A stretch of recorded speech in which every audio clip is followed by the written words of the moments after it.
بسم اللہ الرحمن الرحیم۔ السلام علیکم ورحمۃ اللہ وبرکاتہ۔ نماز کے طبی اثرات۔ فجر۔ نماز فجر کے وقت سوتے رہنے سے معاشرتی ہم آہنگی پر اثر پڑتا ہے، کیونکہ اجسام کائنات کی نیلگی طاقت سے محروم ہو جاتے ہیں۔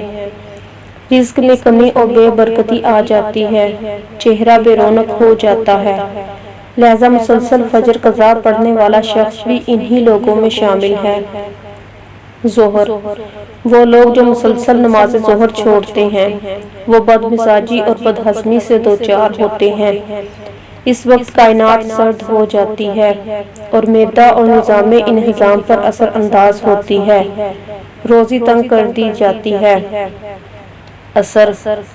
اکثر نماز اثر چھوڑنے والوں کی تخلیقی صلاحیتیں کم ہو جاتی ہیں اور اثر کے وقت سونے والوں کا ذہن کند ہو جاتا ہے اور اولاد بھی کند ذہن پیدا ہوتی ہے۔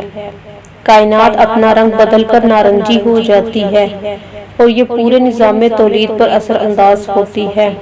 مغرب۔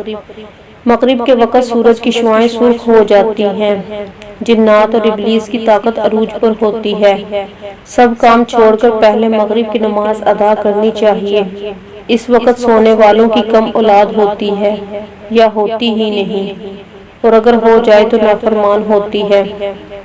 عشاء۔ نماز عشاء چھوڑنے والے ہمیشہ پریشان رہتے ہیں، کائنات نیلگی ہو کر سیاہ ہو جاتی ہے اور ہمارے دماغ اور نظام اعصاب پر اثر کرتی ہے۔ نیند میں بے سکونی اور برے خواب آتے ہیں، جلد بڑھاپا آ جاتا ہے۔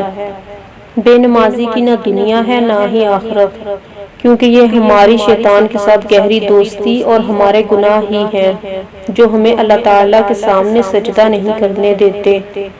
بے وقوف ہے وہ مسلمان جس کو پتہ بھی ہے کہ پہلا سوال نماز کا ہونا ہے، پھر بھی وہ نماز قائم نہیں کرتا۔ جب جنت والے جہنم والوں سے پوچھیں گے کہ تمہیں کون سا عمل یہاں جہنم میں لے آیا، تو وہ کہیں گے کہ ہم نماز نہیں پڑھتے تھے۔ اللہ پاک ہم سب کو 5 وقت کا نمازی بنائے، آمین۔